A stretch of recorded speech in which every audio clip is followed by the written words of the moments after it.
என்றால் ஒரு எழுத்து தனித்து ஒன்றிற்கு மேற்பட்ட எழுத்துக்கள் தொடர்ந்தும் வந்து பொருள் தருவது சொல் எனப்படும். அருமை. இனியன், நீங்க சொல்லுங்க. சொல் எத்தனை வகைப்படும்? 4 வகைப்படும்.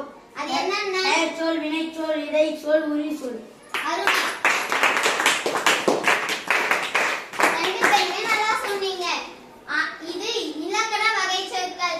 ஆனா நம்ம இப்ப பார்க்க போற தலைப்பு இலக்கிய வகை சொற்கள். எல்லாரும் இங்க கவனிங்க. ஏச்சொல், திரிசொல், திசைச்சொல், படச்சொல். இலக்கிய வகை சொற்கள்லயும் 4 வகை இருக்கு. ஏச்சொல், திரிசொல், திசைச்சொல், படச்சொல். இலக்கண முறையிலும் 4 வகை இருக்கு. இலக்கிய வகையிலும் 4 வகை இருக்கு. இங்க பாருங்க.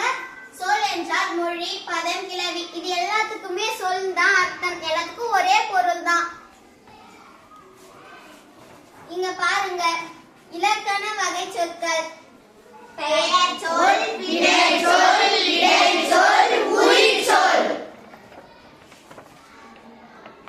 இது இலக்கிய வகை சொற்கள். ஏச்சொல்,